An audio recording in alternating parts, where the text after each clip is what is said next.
폴란드에서 놀라운 일이 벌어지고 있습니다. 한국의 배터리 기술, 동유럽의 심장을 사로잡다.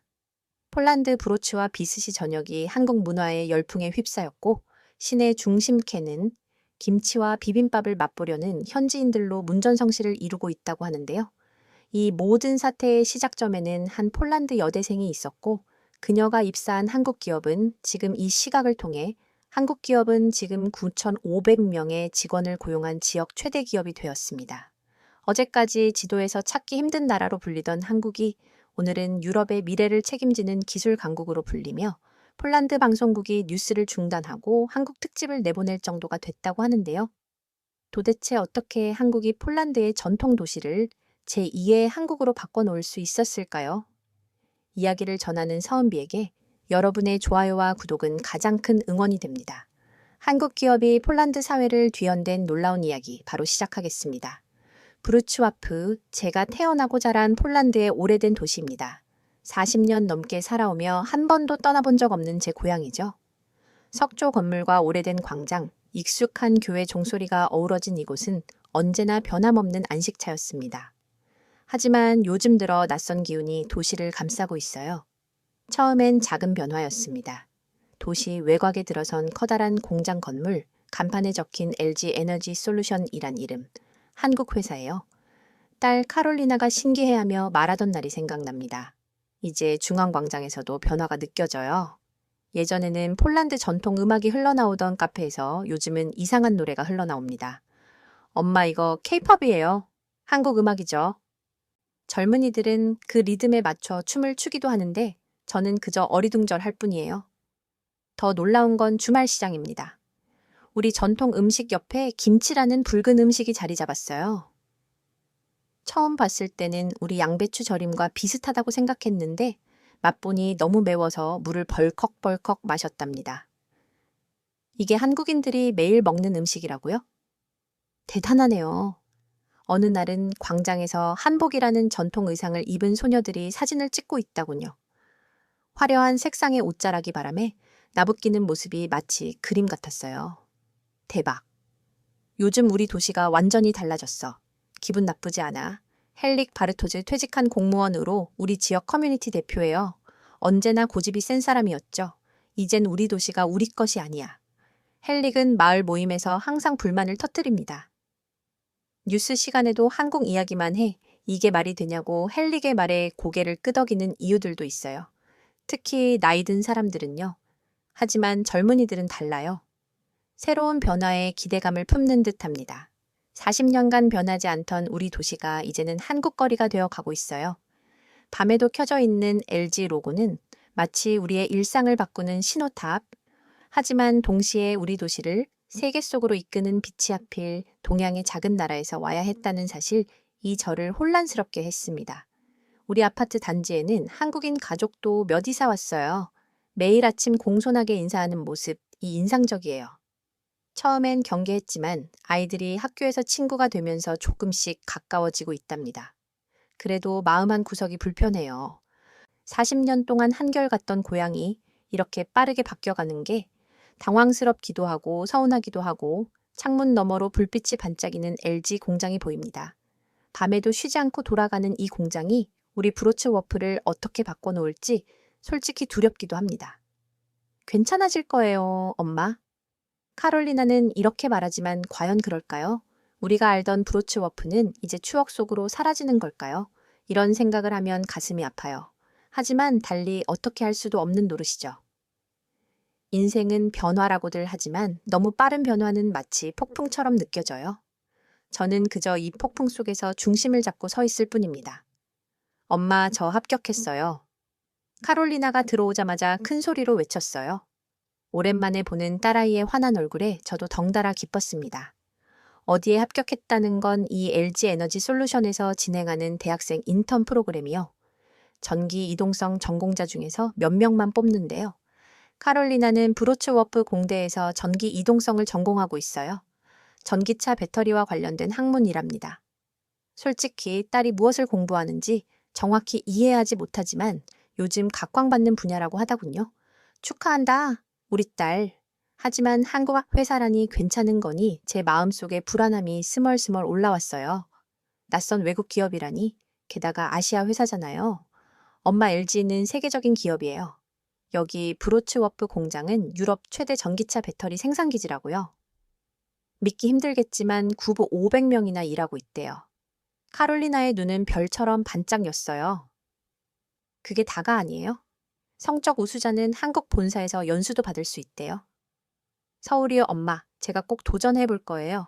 서울이라니 지구 반대편 낯선 도시까지 가겠다고 가슴이 철렁 내려앉았어요. 딸아이가 언젠가 떠나리라 생각은 했지만 하필 한국으로 몇 년 전만 해도 지도에서 눈여겨보지 않았던 나라가 이제는 우리 딸의 미래를 이끄는 나라가 되었다니, 세계의 질서가 뒤바뀐 것 같은 이 현실에 마음이 복잡했습니다. 한국이라는 나라는 대체 어떤 힘을 가진 걸까요? 카롤리나, 그렇게 멀리 갈 필요가 있을까? 우리 브로츠워프에도 좋은 회사 많잖니? 엄마 세상은 넓어요. 폴란드를 넘어 더 큰 세상을 보고 싶어요. 한국은 기술 강국이에요. 새로운 것을 배울 기회라고요. 현관문 벨이 울렸어요. 이웃집 마리아였습니다. 에바 카롤리나가 LG에 합격했다면서 온 동네가 놀라워하고 있어 마리아의 말에 놀랐어요. 벌써 소문이 퍼진 걸까요? 혹시 한국에 대해 걱정하고 있니? 내 조카도 거기서 일해. 처음엔 걱정했지만 지금은 매우 만족하고 있어. 그 사람들 참 친절하대. 마리아가 돌아간 후 부엌에서 저녁을 준비하며 생각에 잠겼어요. 한국 까만 머리에 까만 눈동자를 가진 사람들의 나라 TV에서만 봤을 뿐인데 이제 제 딸이 그들과 함께 일하게 된다니. 엄마, 무슨 생각해요?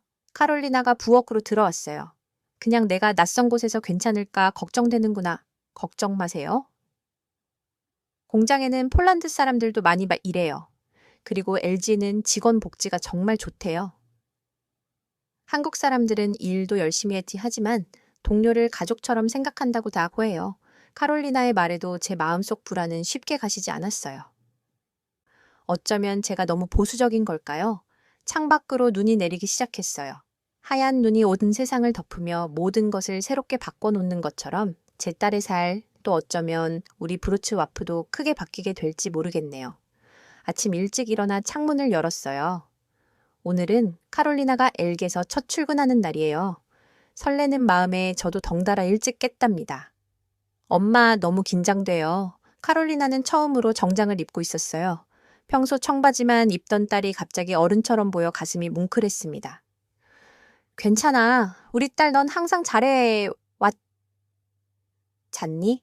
카롤리나가 출근한 후 집안일을 마치고 문득 궁금증이 생겼어요. 딸이 매일 출근할 공장이 어떤 곳인지 한번 가보고 싶었답니다. 버스를 타고 도시 외곽으로 향했어요. 창밖으로 보이는 풍경이 점점 달라졌습니다. 익숙한 석조 건물들 대신 현대적인 건물들이 줄지어 서 있었어요. 버스에서 내려 걷다 보니 이게 정말 제가 알던 브로츠와프가 맞나 싶었어요.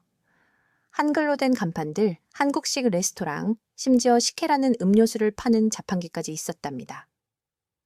이거 무슨 미니 서울 같잖아. 중앙광장으로 돌아와 카페에 앉았어요. 옆 테이블에서는 젊은이들이 한국 드라마 이야기를 나누고 있었습니다. 너 사랑의 불시착 봤어? 진짜 재밌더라. 남자 주인공 완전 멋있지 않아. 전혀 알지 못하는 이야기들, 마치 외국에 온 것 같은 기분이 들었어요. 시장에 들러장을 보는데 평소 자주 가던 과일 가게 주인이 물었습니다. 에바 딸이 LG에 취직했다면서 요즘 젊은이들에겐 꿈의 직장이라던데. 네, 그렇다네요. 부럽네. 내 딸은 아직 대학생인데 졸업하면 꼭 도전해내보라고 할 거야. 과일 가게를 나오니 헬리기 길에서 마주쳤어요. 에바, 요즘 도시가 완전히 달라졌어. 젊은이들은 폴란드 음악 대신 한국 노래만 듣고 우리 전통 음식보다 김치를 더 좋아하는 것 같아. 이러다 우리말도 곧 잊을지도 몰라. 헬릭의 말에 마음이 무거워졌어요. 맞아요. 너무 빠르게 변해가는 이 도시가 때론 낯설게 느껴집니다. 집으로 돌아오는 길, 갑자기 왠지 외롭다는 생각이 들었어요. 예전엔 이웃들과 늘 같은 생각을 나눴는데 이제는 서로 다른 방향을 바라보는 것 같았습니다. 온 도시가 한국의 열풍에 빠져드는 동안 저만 혼자 뒤처진 것 같았어요. 수십 년간 지켜온 우리의 전통은 이제 누구도 돌아보지 않는 낡은 유물처럼 느껴졌습니다.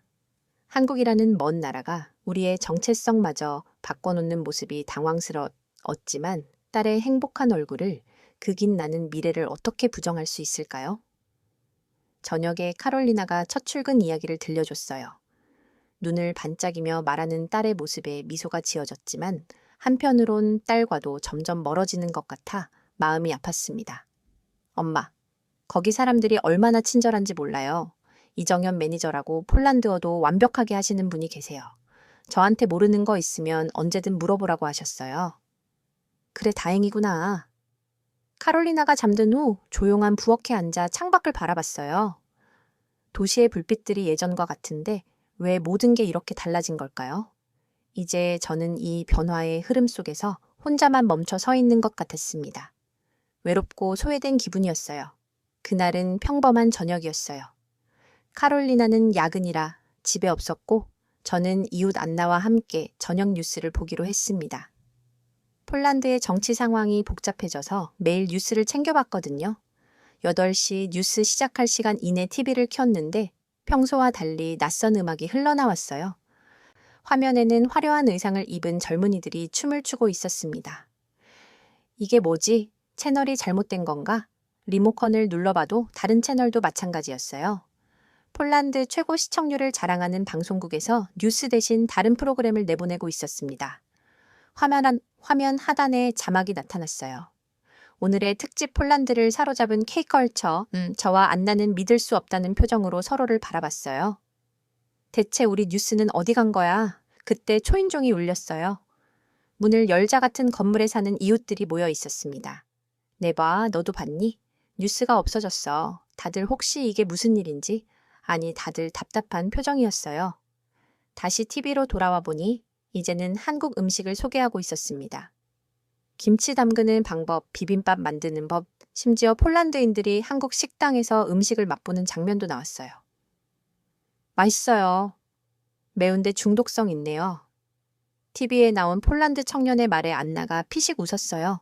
솔직히 나도 한번 먹어봤는데 나쁘지 않더라. 그 말에 모두 놀란 표정이었죠. 방송은 계속 이어졌어요. 다음은 K-뷰티에 대한 내용이었죠. 폴란드 여성들이 한국 화장품을 사용하며 감탄하는 모습, 피부 관리법을 배우는 장면들, 그리고 가장 놀라운 건 K-문화 코너였어요.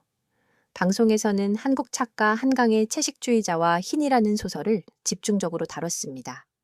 딸이 입던 책, 그 채식주의자 한강 카롤리나의 책장에서 본 적 있는 책이었어요. 방송에서는 한강 작가가 전 세계적으로 인정받는 작가라고 소개했습니다. 특히 놀라웠던 건 흰이라는 소설, 이 바르샤바를 배경으로 하고 있다는 사실이었어요. 자, 한국 작가가 우리 폴란드의 수도를 소설의 배경으로 삼았다니 이거 완전 문화 침략 아니야? 헬릭이 언제 왔는지 TV를 보며 불만을 토했어요. 폴란드 뉴스 시간에 한국 문화만 다루다니 도대체 누가 이런 결정을 한 거예요. 하지만 방송을 보면 볼수록 저는 묘한 감정이 들었어요. 한국은 이제 단순한 외국 기업이 아니었습니다.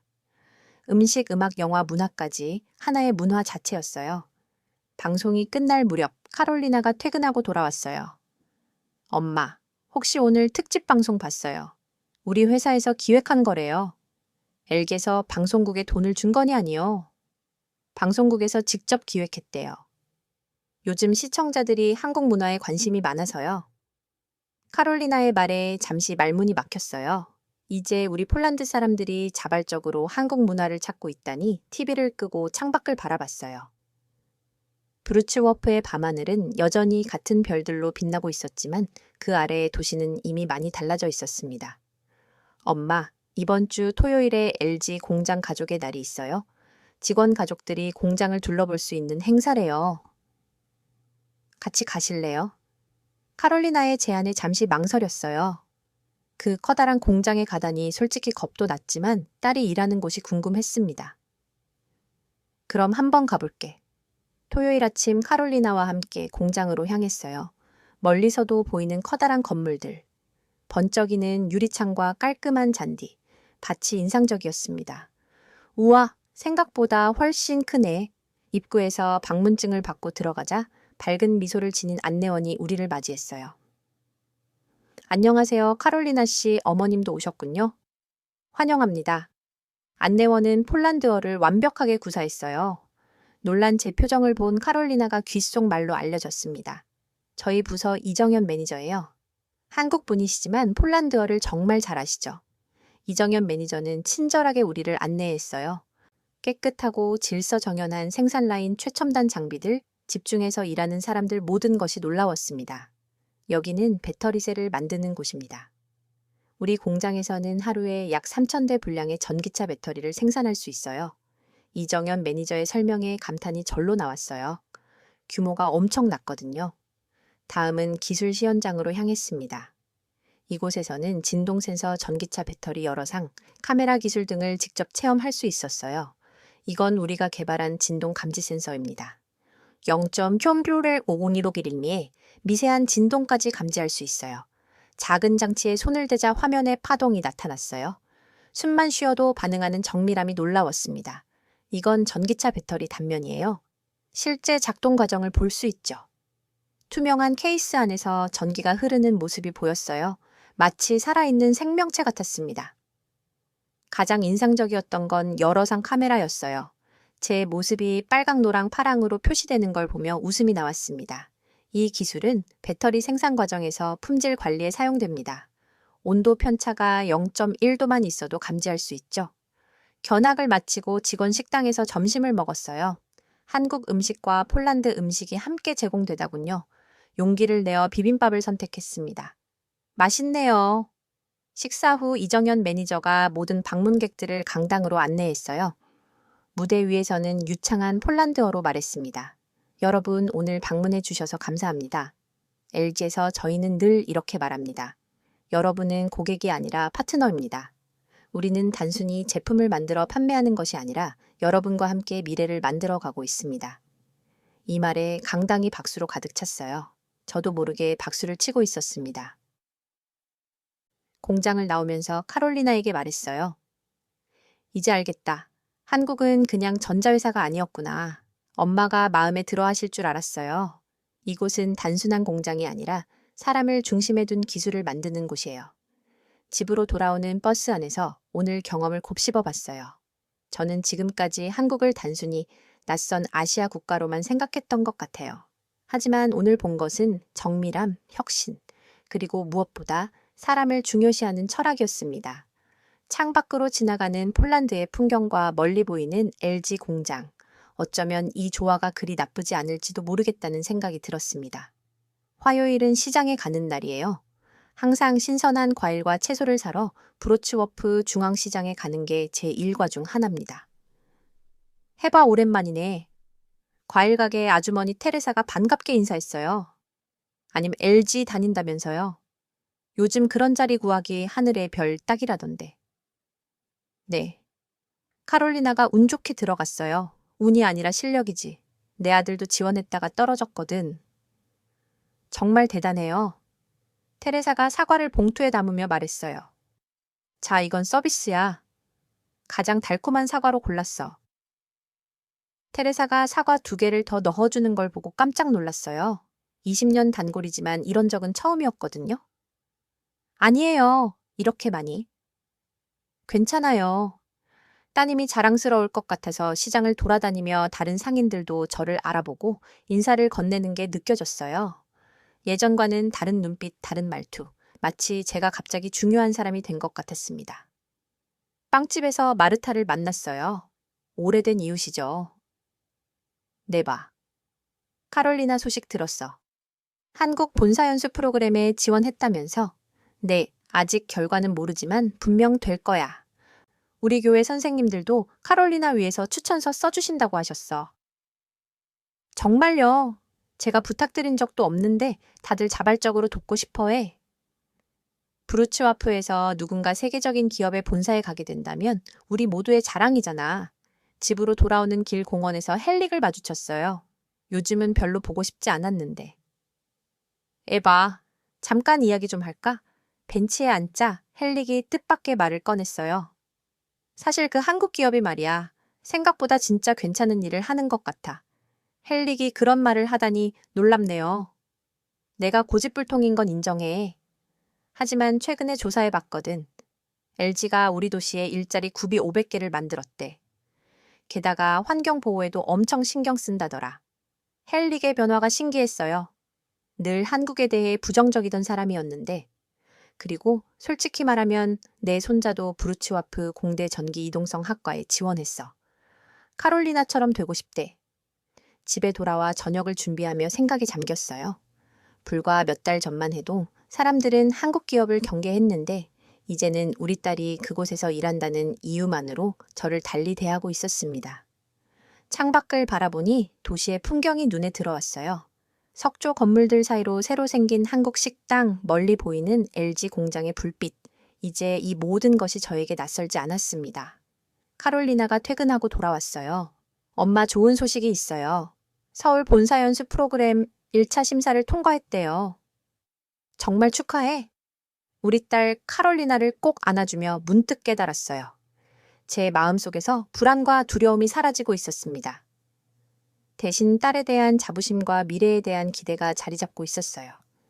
저녁 식사 후 모처럼 카롤리나와 함께 차를 마시며 이야기를 나눠갔습니다.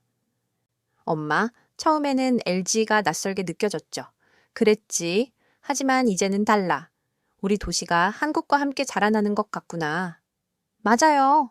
엄마 알아요. 우리 브로츠워프를 폴란드 사람들이 작은 코리아라고 부른대요. 처음엔 놀림처럼 들렸지만 이제는 자랑스러운 별명이 됐어요. 밤늦게까지 이야기를 나누다 보니 제 마음속에도 작은 변화가 일어나고 있음을 느꼈어요. 이제 브로츠워프는 예전의 도시가 아니었습니다. 그리고 저도 예전의 에바가 아니었어요. 엄마, 이번 주말에 시간 있으세요? 특별한 행사에 초대하고 싶어요. 카롤리나가 아침 식사 중에 물었어요. 무슨 행사인데 LG와 시청이 공동으로 주최하는 한국문학관 특별 섹션 오픈 행사예요. 한국의 문화와 문학을 소개하는 전시회가 열린대요. 평소 책을 좋아하는 저로서는 관심이 갔어요. 무엇보다 카롤리나와 함께하는 시간이 소중했고요. 주말에 시청 앞 광장으로 향했어요. 이미 많은 사람들이 모여 있었고 커다란 천막 안에는 다양한 전시가 준비되어 있었습니다. 입구에서 이정현 매니저를 만났어요. 에바 씨 오셨군요. 카롤리나가 어머님이 책을 좋아하신다고 해서 특별히 초대했어요. 전시장 안으로 들어주자 한국의 다양한 문학 작품들이 폴란드어로 번역되어 전시되어 있었습니다. 시, 소설, 에세이 생각보다 훨씬 다양했어요. 특히 눈에 띈 건 한강 작가의 코너였습니다. 채식주의자와 흰 같은 소설들이 전시되어 있었어요. 이 작가 정말 유명한가 봐요. 이정현 매니저가 미소를 지으며 대답했어요. 네, 한강 작가는 세계적으로 인정받는 작가예요. 채식주의자로 국제부커상을 수상했고 노벨 문학상 후보로도 자주 거론됩니다. 카롤리나가 흰이라는 책을 들고 왔어요. 엄마, 이 책 알아요? 한강 작가의 더 화이트 북이에요. 바르샤바가 배경이래요. 정말 한국 작가가 우리 폴란드를 배경으로 소설을 썼다고 놀라운 사실이었어요. 지구 반대편 작가가 우리나라를 배경으로 아름다운 문학 작품을 만들었다니 전시장 안쪽으로 들어가자 젊은이들이 모여 한국 소설 속 문장을 암송하고 있었어요. 열정적인 모습이 인상적이었습니다. 저 학생들은 K문학 동아리 회원들이에요. 매주 모여서 한국 문학을 읽고 토론한대요. 폴란드 젊은이들이 한국 문학에 이렇게 열광한다니 신기했어요. 다음 코너에서는 한국 철학에 대한 전시가 있었습니다. 정, 한, 흥 같은 한국 특유의 정서를 설명하는 패널들이 있었어요. 전기란 무엇인가요? 이정현 매니저가 설명해 줬어요. 정은 사람 간의 깊은 유대감을 의미해요. 가족만큼 가깝게 느끼는 따뜻한 마음이죠. 한국 사람들은 직장에서도 이런 정을 중요하게 생각해요. 단순한 업무 관계를 넘어 서로를 가족처럼 여기는 거죠. 그 말이 제 마음에 와 닿았어요. 카롤리나가 항상 말하던 한국식 직장 문화 동료를 가족처럼 여긴다는 그 말이 이런 철학에서 비롯된 거였군요. 밖으로 나와 쉬는 동안 광장에서는 한국 전통 음악 공연이 펼쳐지고 있었어요. 낯선 선율이지만 왠지 마음을 울리는 음악이었습니다. 카롤리나와 벤치에 앉아 이야기를 나눴어요. 카롤리나, 내가 이렇게 한국 문화에 푹 빠져 있는 줄 몰랐구나. 처음엔 저도 그냥 취업이라는 생각으로 시작했어요. 하지만 이제는 달라요. 이건 단순한 직장이 아니라 새로운 문화, 새로운 세계와의 만남이에요. 딸을 바라보니 예전과는 다른 모습이었어요. 더 성숙해지고 시야가 넓어진 것 같았습니다. 우리 딸은 그 중심에 있구나. 이건 단순한 취업이 아니라 시대의 흐름이야. 행사가 끝나갈 무렵 특별한 순간이 있었어요. 이정현 매니저가 모든 참가자들을 모아놓고 폴란드어로 시를 낭독했습니다. 한국 시인의 작품을 완벽한 발음으로 읽어내는 모습에 모두가 감동했어요. 집으로 돌아오는 길 카롤리나가 조용히 말했어요. 엄마 서울 연수 최종 합격했어요. 다음 달에 한국에 가게 됐어요. 순간 가슴이 철렁했지만 이상하게 두려움보다는 기대감이 더 컸어요. 축하해, 우리 딸 정말 자랑스럽구나. 그날 밤 창가에 앉아 생각에 잠겼어요. 한국, 이제는 그저 지도 위의 작은 나라가 아니었습니다. 문화, 기술, 철학이 담긴 나라. 그리고 이제 제 딸이 직접 경험하게 될 세계였어요. 폴란드의 밤하늘 아래 브로츠워프와 서울이 어쩌면 그리 멀지 않은 것 같다는 생각이 들었습니다. 출국 전날이었어요. 카롤리나의 가방은 이미 다 쌓여 있고 여권과 비행기 표도 준비됐습니다. 내일이면 제 딸은 지구 반대편 서울로 떠나게 됩니다. 엄마 긴장되네요. 한국말도 잘 못하는데 걱정 마. 너는 항상 잘해태 왔지 않니? 거기서도 분명 잘할 거야. 식탁에 앉아 마지막 저녁 식사를 함께 했어요. 특별히 김치찌개를 만들어 봤습니다. 지난주 한국 식품점에서 배운 대로요. 와, 엄마 정말 맛있어요. 진짜 한국 맛이에요. 카롤리나의 칭찬에 뿌듯했어요. 불과 몇 달 전만 해도 김치를 먹고 물을 벌컥벌컥 마셨던 제가 이제는 김치찌개를 만들다니. 다음 날 아침 우리는 LG 공장 앞으로 갔어요. 회사에서 공항까지 직원들을 위한 셔틀버스를 준비했거든요. 공장 앞은 마치 작은 축제 현장 같았어요. 연습 프로그램에 선발된 직원들과 그 가족들, 회사 동료들이 모여 있었습니다. 우리가 도착하자 이정현 매니저가 반갑게 맞아주었어요. 에바 씨 오셨군요. 카롤리나를 잘 부탁드립니다. 저보다 당신이 더 잘 챙겨주실 것 같은데요. 주변을 둘러보니 이제는 낯설지 않은 풍경들이 눈에 들어왔어요. 한글 간판 식혜 자판기, 그리고 스피커에서 흘러나오는 K-팝 음악, 갑자기 익숙한 목소리가 들렸어요. 에바 헨릭이었어요. 손자와 함께 오고 있었습니다. 헨리, 여긴 어쩐 일로 카롤리나 배웅하러 왔지. 우리 브루츠워프의 자랑인데 내가 빠질 수 있겠어. 헨릭의 손자 마렉이 카롤리나에게 다가갔어요. 선배님, 저도 내년에 꼭 연수 갈게요. 조언 좀 부탁드려도 될까요? 물론이지. 열심히 하면 넌 꼭 될 거야. 마렉의 표정이 밝아졌어요. 헨릭은 제게 작은 목소리로 말했습니다. 사실 나도 손자 정이 이동성 학과에 보냈어. 걔가 엘게서 일하고 싶어 하더라고. 헨릭, 당신이 변했네요. 시대가 변하는데 우리가 안 변하면 어떡해. 솔직히 말하면 난 이제 우리 도시가 자랑스러워. 작은 코리아라는 별명도 마음에 들어. 마지막 인사를 나누는 시간이 왔어요. 카롤리나를 꼭 안아주었습니다. 조심히 다녀와 한국 음식 많이 먹고 좋은 경험 많이 하렴. 네, 엄마. 걱정 마세요. 3개월 금방 지나갈 거예요. 카롤리나가 버스에 오르려는 순간 이정현 매니저가 모두에게 말했어요. 우리는 배터리를 만들지만 여러분의 미래도 함께 만듭니다. 카롤리나와 여러분은 이제 폴란드와 한국을 잇는 다리가 될 거예요. 버스가 떠나고 사람들이 하나둘 흩어졌어요. 저는 잠시 공장 앞에 서서 생각에 잠겼습니다. 1년 전만 해도 저는 이 변화를 두려워했어요. 낯선 기업, 낯선 문화가 우리 도시를 침범한다고 생각했지요. 하지만 이제는 달라요. 집으로 돌아가는 길 시장에 들러장을 봤어요. 과일 가게 테레사가 물었습니다. 카롤리나 잘 보냈어? 응, 방금 배웅했어. 걱정 마. 우리 도시의 자랑이잖아. 카롤리나는 분명 멋지게 해낼 거야. 집에 도착해서 창밖을 바라봤어요. 브로츠와프의 풍경은 여전히 아름다웠습니다.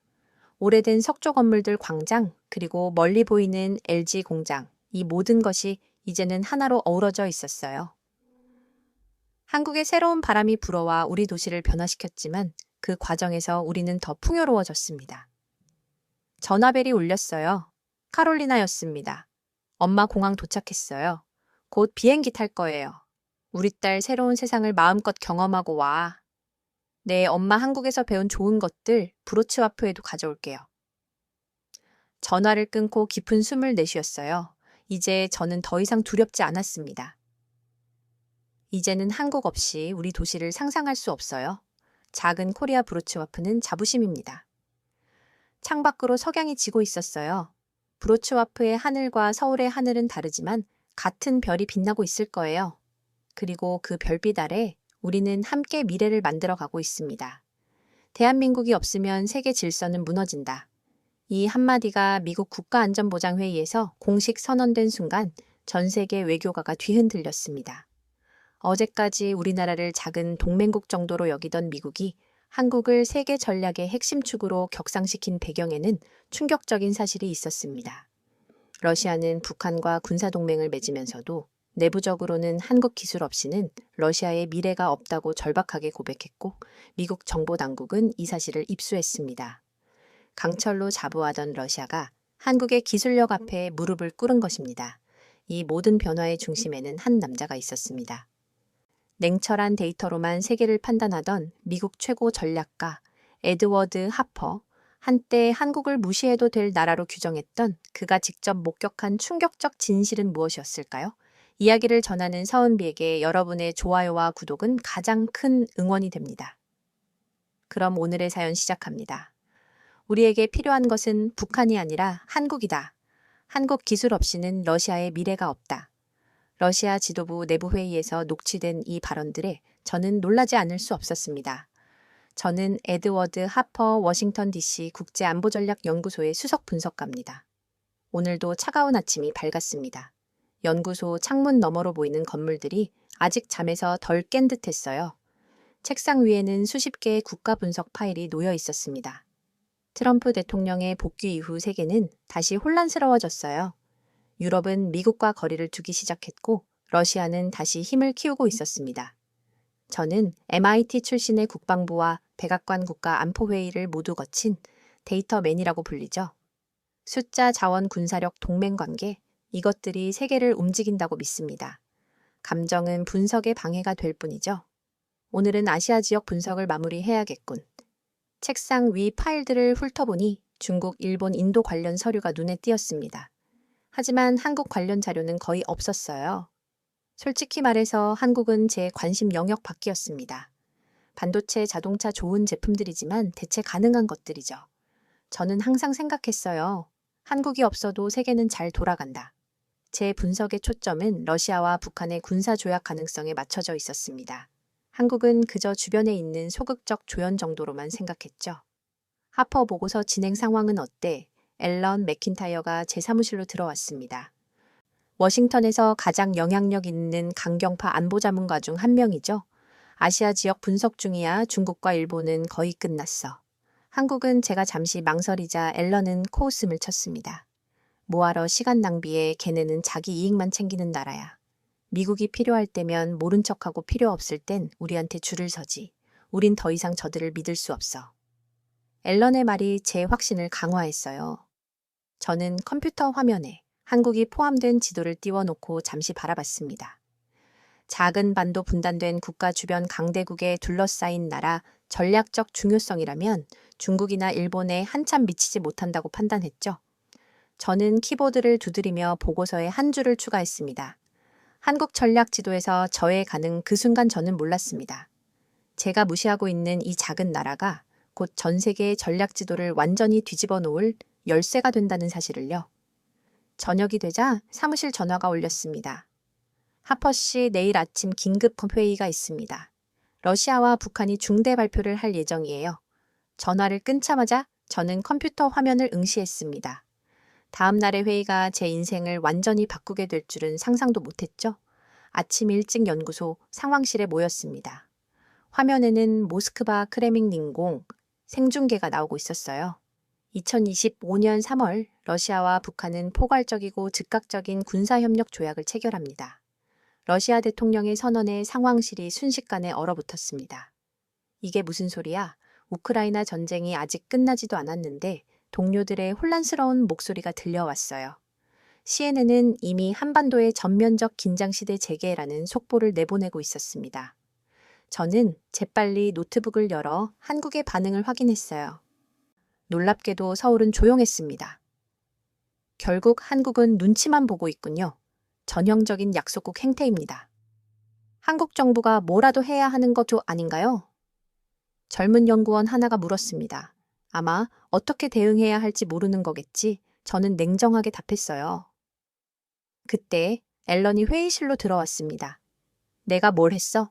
한국은 아무것도 안 해. 지금 대통령도 없는 나라가 뭘 하겠어. 우리가 싸우는 동안에도 항상 중간만 택하지. 우리에게 맞춰줄 거란 기대는 하지 마. 저는 고개를 끄덕였지만 왠지 마음 한 구석이 불편했습니다. 회의가 끝나고 자료실로 가서 우크라이나 전쟁 관련 한국의 대응을 찾아봤어요. 한국은 우크라이나에 직접 무기를 보내지 않았습니다. 대신 풍산 등 군수기업에서 생산한 탄약을 미국에 수출했고 미국은 이를 다시 우크라이나에 전달했죠. 명확한 간접 지원이었습니다. 역시 그럴 줄 알았어. 저는 한숨을 쉬며 중얼거렸어요. 그러나 곧 다른 자료가 제 시선을 사로잡았습니다. 그들은 침묵 속에서도 세계 5대 방산국으로 성장했다. 그 누구의 도움도 없이 저는 숨겨진 자료를 보며 놀라움을 감출 수 없었습니다. 한국은 이미 러시아와의 관계 회복 가능성을 염두에 두고 있었어요. 북극 항로 개척, 에너지, 공급선 확보 급지, 인프라 참여 등으로 러시아 내부에서도 실질적 파트너로 다시 부상 중이라는 내용이었죠. 이건 또 뭐지? 저는 혼란스러웠습니다. 데이터는 제가 알던 것과 달랐어요. 화면을 넘기니 더 놀라운 정보가 있었습니다. 한국의 우주 발사체 기술력, 고속군수 생산 능력 등은 세계 몇 안 되는 국가적 능력이었어요. 겉으로는 조용하지만 안으로는 움직이고 있는 한국. 그런데 왜 이런 정보가 제 분석에 반영되지 않았을까요? 저는 기존 보고서를 다시 열어보았습니다. 거기엔 여전히 한국을 주연이 될 수 없는 나라로 정의해 놓았더군요. 뭔가 놓치고 있나 처음으로 제 분석에 의심이 들기 시작했습니다. 그날 밤 상원 군사위원회에서 한국의 대응을 질타하는 기사를 보며 저는 생각에 잠겼어요. 만약 한국이 전략적으로 믿을 수 없는 나라라면 왜 러시아와 북한은 이런 도발적인 조약을 체결한 걸까요? 단순한 군사동맹 이상의 무언가가 있어 보였습니다. 궁금증을 참지 못한 저는 상사에게 전화를 걸었어요. 서울로 출장을 가야겠습니다. 직접 확인할 게 있어요. 출장을 준비하는 동안 세계 각국의 반응이 뉴스를 도배했습니다. 하지만 정작 가장 궁금한 건 러시아 내부의 속사정이었어요. 수십 년간 정보기관에서 일한 제 친구 마이크라에게 연락했습니다.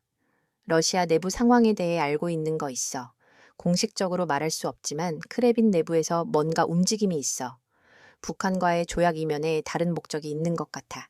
저는 그 순간 미처 몰랐습니다. 모스크바 크레빈 지하 전략 회의실에서 어떤 일이 벌어지고 있는지를요. 북로 군사조약 발표 직후 러시아의 외교안보 수뇌부가 크레빈 지하 회의실에 긴급 소집되었습니다. 표면적으로는 북핵 억제와 군사공조가 의제였지만 실제 회의의 핵심은 전 후보건 전략이었어요. 러시아의 경제는 정체되고 물류는 마비되고 소비재 공급망은 붕괴 직전이었습니다. 중국은 러시아 시장을 저가 제품으로 잠식하고 있었고 유럽은 완전히 등을 돌린 상태였죠. 이 상황을 돌파할 카드가 필요했습니다. 조용히 입을 영원 산업부 차관이었어요. 삼성, 현대, 나비엔, 오리온, 우리는 이미 겪었습니다. 한국 없이 이 나라 돌아가지 않았어요. 삼성 냉장고가 없어지자 모스크바 전체가 난리가 났습니다. 중국산으로 대체했더니 2달 만에 절반이 고장났죠. 외무장관이 서류를 넘기며 덧붙였습니다. 한국과 단절된 이후 러시아 소비자 불만은 최고조에 달했습니다. 중국산 보일러가 고장나고 독일차는 수리할 수 없게 됐어요. 우리에게는 조약이 아니라 실질적 보건 파트너가 필요합니다. 안보위원장이 책상을 내리쳤습니다. 북한이 아니라 한국입니다. 지금 우리에게 필요한 국가는 한국뿐이에요. 잠시 침묵이 흘렀고 한 장의 도표가 회의실 스크린에 떴습니다. 최근 러시아 내 외국 기업 신뢰도 순위 1위, 삼성전자 2위, 현대차 3위, 경동나비엔 러시아 국민의 기억은 배신하지 않습니다. 도움 준 나라, 책임진 나라, 함께 웃고 울었던 나라 한국뿐입니다. 러시아인들이 가장 그리워하는 것이 무엇인지 아십니까? 설문조사 결과 1위가 신라면이었습니다. 모두가 웃음을 터뜨렸지만 그 웃음 속에는 쓸쓸함이 묻어 있었습니다. 크레빈 회의실은 더 이상 군사 분석이 아닌 전략적 갈망으로 가득 찼습니다. 북한과 조약을 맺으면서도 실속은 한국과의 재결합을 노리고 있었던 거죠. 러시아는 이제 알고 있었습니다. 우리가 얼마나 어리석었습니까? 진정한 강국은 핵무기가 아니라 일상을 지배하는 기술에 있었는데 안보위원장의 말에 회의실이 무거운 침묵에 잠겼습니다. 한국 없이는 미래도 없다. 이런 내부 상황을 전혀 모른 채 저는 서울행 비행기에 몸을 실었습니다. 16시간의 긴 비행 동안 저는 한국에 대한 자료를 다시 검토했어요. GDP는 세계 12권, 수출 규모는 6위 반도체, 조선자동차, 디스플레이, 세계 선두 숫자만 보면 분명 인상적인 나라였습니다. 하지만 저는 여전히 의구심이 들었어요. 과연 이 나라가 미국과 러시아 사이에 판도를 바꿀 만큼 중요할까? 비행기가 인천공항에 착륙했을 때 저는 예상치 못한 광경을 마주했습니다. 깨끗하고 현대적인 시설, 빠른 입국 절차, 그리고 곳곳에서 느껴지는 효율성. 이건 제가 상상했던 아시아의 작은 나라가 아니었어요. 첫인상부터 제 고정관념을 흔들어 놓았습니다. 공항에서 서울로 향하는 고속도로에서 보이는 풍경이 더욱 놀라웠어요. 빽빽한 아파트 단지, 초현대식 빌딩, 그리고 길가에 줄지어 서 있는 현대, 와 기아 자동차들. 한국의 진짜 모습은 뭘까? 저는 호텔로 향하며 생각했습니다. 미국에서 보던 한국과 직접 눈으로 보는 한국이 너무 달랐어요. 서울에 도착한 첫날, 저는 한국의 전략산업 데이터를 수집하기로 했습니다. 서울 데이터센터에서 받은 보고서는 제 생각을 완전히 바꿔놓았어요. 그동안 제가 외면했던 한국의 진짜 모습이 수치와 기술 자료 안에서 드러났기 때문입니다. 첫 번째 파일은 누리호 3차 발사 기록이었습니다. 총 8기 위성 중 7기 성공적 분리, 완전 자력개발 발사체부터 엔진 위성체 관제까지 100% 국산 기술 페이지를 넘길 때마다 저도 모르게 혼잣말이 나왔어요. 이건 단순한 미사일이 아니야. 국가의 품격이지. 다음 페이지로 넘어가자 쇠빙선 독자 건조 능력 평가 보고서가 나왔습니다. 대한민국은 쇠빙선 설계, 건조, 해양 운영까지 가능한 극소수 국가 중 하나, 러시아가 가장 필요로 하는 기술 중 하나, 북극, 항로에서의 전략적 파트너 후보 1순위. 이 보고서를 입던 중 제 눈을 사로잡는 문장이 있었어요. 러시아가 자랑하는 것은 천연가스지만 그 길을 여는 강철은 한국에서 시작된다. 강철은 러시아의 자부심이었습니다. 그러나 지금 쇠빙선조차 스스로 만들지 못하는 그들에게 필요한 것은 강철보다 강한 대한민국이었습니다. 저는 또 다른 보고서를 열었어요. 한국 조선소 탄약공장, 반도체 라인, 우주센터. 모두 무형의 국력이라는 공통점이 있다. 정밀하고 조용하지만 그 힘은 핵폭탄보다 강하다. 처음으로 저는 한국을 공장이 아닌 문명으로 보기 시작했습니다. 그리고 조용히 결론을 내렸어요. 이건 무기보다 무서운 기술이군. 다음 날 저는 실제 현장을 확인하기 위해 울산으로 향했습니다. 현대중공업 조선소에 도착하자 숨이 막힐 정도의 광경이 펼쳐졌어요. 거대한 LNG선이 물 위에 떠 있었고 수십 개의 크레인이 바쁘게 움직이고 있었습니다. 이곳의 연간 건조 능력은 세계 최고 수준입니다. 한 해 동안 이곳에서만 수십 척의 초대형 선박이 바다로 나갑니다. 안내하는 직원의 말에 저는 귀를 의심했어요. 수십 척이 만들어져서 매년 바다로 나간다고요? 네, 쇠빙선도 여기서 만들죠. 러시아가 쓰는 쇠빙선도 저희가 설계했습니다. 저는 그 말을 듣고 머릿속이 복잡해졌어요. 러시아는 북한과 군사동맹을 맺었지만 실제로는 한국의 기술이 필요한 상황이었습니다. 울산에서 고흥으로 이동해 나로우주센터를 방문했어요. 누리호 발사대 앞에 서자 가슴이 띠치였습니다. 이 로켓이 완전히 한국 기술로 만들어졌다고요. 네, 처음부터 끝까지 우리 기술입니다. 미국이나 러시아의 도움 없이요. 안내원의 설명에 저는 말문이 막혔어요. 제 분석표에서 한국은 항상 기술 의존국으로 분류되어 있었거든요. 하지만 눈앞의 현실은 달랐습니다. 고흥에서 대전으로 이동해 한국의 방산업체를 방문했어요. 이곳에서 생산되는 탄약은 나토 기준을 충족하며 생산 속도는 미국보다 빠릅니다. 저는 믿기지 않았습니다. 어떻게 이런 기술을 갖추게 되었나요? 필요했으니까요. 우리는 항상 빠르게 배워야 했습니다. 살아남기 위해서죠. 그 대답은 단순했지만 강렬했어요. 이날 저녁 호텔로 돌아와 노트에 적었습니다. 한국은 표면적 군사력보다 기술력으로 세계를 움직이고 있다. 그들의 실제 영향력은 우리의 분석보다 훨씬 크다. 창밖으로 서울의 밤 풍경을 바라보며 생각했어요. 이 나라를 제대로 이해하려면 데이터 너머를 봐야 할 것 같아. 출장 후반 저는 보고서 정리를 위해 한국 외교부 산하 싱크탱크인 국제전략연구원을 방문했습니다. 그곳에서 한국의 외교 실무자 박서윤을 만났어요. 젊지만 단단한 인상을 가진 인물이었습니다. 하퍼님 만나서 반갑습니다. 저는 박서윤이라고 해다고요. 그녀는 제 손을 꽉 잡았습니다. 놀랍게도 박서윤은 제 과거 논문들을 전부 꿰뚫고 있었어요. 아시아 전략 재편이란 논문에서 한국을 전략적 중간 국가로 평가하셨다군요. 흥미로운 관점이었습니다. 저는 당황했습니다. 그 논문은 5년 전에 썼던 것인데 누군가 세세히 읽었다는 사실이 놀라웠어요. 한국은 왜 늘 중립을 택하냐고요? 우리는 늘 전선 위에 있었기 때문입니다. 박서윤은 제 생각을 꽤 뚫어보는 듯 말했어요. 그녀는 단호하지만 정제된 말투로 이어갔습니다. 한국이 왜 우크라이나에 직접 무기를 보내지 않았는지, 왜 러시아에 대한 비판을 절제 셌는지를 설명했어요. 우리가 이중적인 태도를 보인다고 생각하시죠? 그건 아닙니다. 다중의 계산과 신념이 있어요. 저는 그녀의 설명에 집중했습니다. 우리는 이미 여러 번 잊혀진 적이 있어요. 미국도 러시아도 중국도 필요할 때만 찾았죠. 그래서 우리는 스스로를 지키는 법을 배웠어요. 그 말에 가슴이 쿵하고 내려앉았습니다. 제가 단순한 이축구라고 생각했던 한국의 행보가 사실은 기억과 신뢰의 결과였던 거죠. 박서윤은 마지막으로 한마디를 덧붙였습니다. 평화는 선언이 아니라 준비입니다. 이 짧은 말이 제 뇌리에 깊이 박혔어요. 그날 밤 호텔로 돌아와 처음으로 보고서 초안을 삭제했습니다. 수치와 경고음으로 채워졌던 예측 모델 대신 처음으로 변수라는 단어를 넣었어요. 한국은 더 이상 방정식의 상수가 아니었습니다. 깊은 밤 앨런 맥킨타이어에게서 긴급 메시지가 왔어요. 보고서 초안이 유출됐어. 너 한국에 물들고 있는 거 아니겠지? 저는 답장을 하지 않았습니다. 이미 알고 있었어요. 이 나라를 이해하려면 수치가 아니라 살아온 역사 전체를 다시 읽어야 한다는 걸요. 다음 날 저는 박서윤을 다시 만났습니다. 어제 말씀하신 스스로를 지키는 법이 궁금합니다.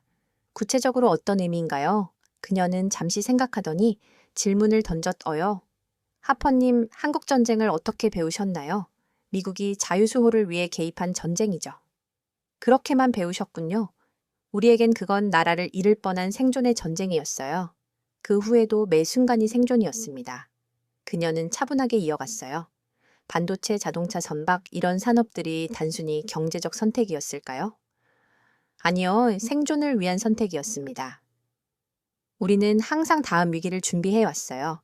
저는 충격을 받았습니다. 제가 숫자로만 보던 산업 역량, 이 사실은 국가 생존의 전략이었던 거죠.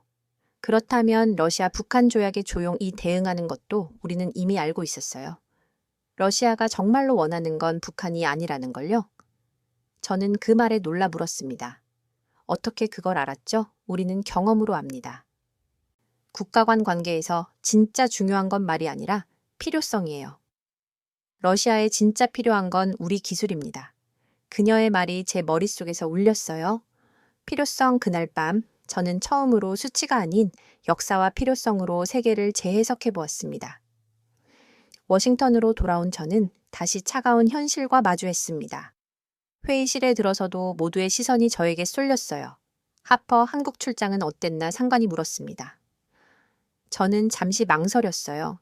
제가 본 한국과 워싱턴에서 이야기하는 한국이 완전히 달랐기 때문입니다. 생각보다 복잡합니다. 무슨 말이지? 보고서는 언제 제출할 거야? 내일까지 완성하겠습니다. 사무실로 돌아와 보고서 초안을 다시 열었습니다. 첫 문장부터 모든 게 틀렸다는 생각이 들었어요. 한국 전략지도에서 저의 가능, 과연 그럴까?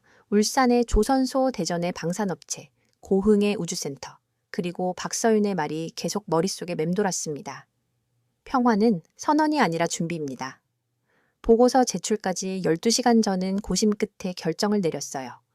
기존 보고서 전면팩이 새로 쓴 제목은 다음과 같았습니다. 대한민국 공급망의 심장 북극, 항로의 관절 지정학에 제3축 저는 미국 내 보수적 외교, 안보 고위층에 반발을 감수할 각오를 다졌습니다. 밤새 보고서를 작성하는 동안 사무실 문이 열렸어요. 앨런 맥킨타이어가 들어왔습니다. 너 정말 보고서를 완전히 다시 쓰는 거요? 네, 너무 오래 그 나라에 있었군. 외교는 감정이 아니라 힘이야. 저는 조용히 대답했습니다. 그런데 그 감정을 가진 나라가 지금 세계를 움직이고 있잖아요. 앨런은 코웃음을 쳤습니다. 무슨 말도 안 되는 소리야.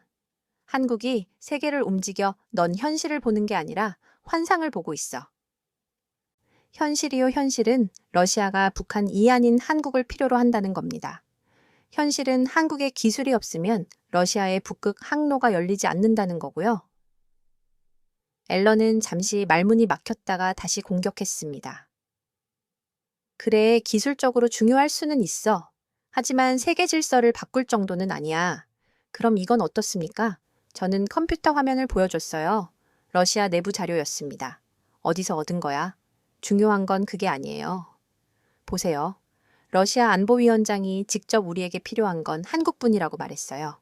앨런은 믿을 수 없다는 표정을 지었습니다. 넌 미국의 국익을 위해 일하는 거야. 한국을 위해서가 아니라고 정확히 미국의 국익을 위해 이 보고서를 쓰는 겁니다. 우리가 한국의 중요성을 강구한다면 러시아는 그 틈을 놓치지 않을 거예요. 앨런은 아무 말 없이 사무실을 나갔습니다. 저는 다시 보고서 작성에 몰두했어요. 저는 한국 없이도 돌아가는 세계라는 전제를 완전히 폐기했습니다. 우리는 선택할 수 없습니다. 한국은 이미 시스템입니다. 옵션이 아닙니다. 보고서에는 삼성, 현대, 경동나비엔 풍산누리호, 북극항로, 반도체, 그리고 도시락라면까지 포함했어요. 제가 전 세계를 움직이는 하드파워와 소프트파워의 균형을 제정한 것입니다. 이제 보고서가 상원에 제출되면 미국의 전략 기조가 변화할 수 있었습니다. 저는 알고 있었어요. 이 결정이 누군가에겐 배신처럼 보일 수 있다는 것을요. 그러나 저는 흔들리지 않았습니다. 저는 단순히 전환한 것이 아니었어요. 저는 변화했습니다. 아침이 밝았을 때 완성된 보고서를 제출했습니다. 상관은 제목만 보고도 놀란 표정을 지었어요. 하퍼, 이게 무슨 제가 직접 본 현실입니다. 내일 상원 청문회에서 설명하겠습니다. 국회의사당 상원전략 청문회장은 긴장감으로 가득했습니다. 저는 증언대에 앉아 준비해온 자료를 정리했어요. 하퍼 분석가님 시작하시죠. 위원장의 말에 저는 숨을 깊게 들이마셨습니다. 여러분, 러시아는 이제 한국을 원합니다. 북한과 조약을 맺은 건 명분이고 한국과 재결합하려는 게 본심입니다. 왜일까요? 러시아를 압도할 수 있는 유일한 국가가 대한민국이기 때문입니다. 고 회장의 조용한 긴장감이 돌았습니다. 삼성전자는 러시아에서 독일을 이겼고 현대차는 일본을 이겼습니다. 그리고 지금 한국은 러시아의 쇠빙선보다 더 강한 기술을 갖고 있습니다. 대한민국은 소비재, 에너지, 물류, 우주, 군수 전 영역에서 러시아를 넘어섰습니다. 청문회장이 술렁이기 시작했어요. 한 상원 의원이 반문했습니다. 러시아보다 강하단 말입니까? 저는 미소 지으며 단호히 말했어요. 러시아 안보위원장이 직접 말했습니다. 우리에겐 한국뿐이다. 적국이 인정했는데 왜 우리만 못 믿습니까? 다른 의원이 끼어들었습니다. 하지만 군사력으로 보면 러시아가 훨씬 강하지 않습니까? 군사력만으로 국가의 힘을 평가하는 시대는 지났습니다. 현대전은 기술전입니다. 러시아는 미사일은 가지고 있어도 그 미사일을 만드는 반도체와 정밀 기술은 한국에 의존하고 있습니다. 저는 화면에 우크라이나 전장 사진을 띄웠어요. 이것은 우크라이나 전쟁에서 포착된 러시아군 장비입니다. 보이시나요?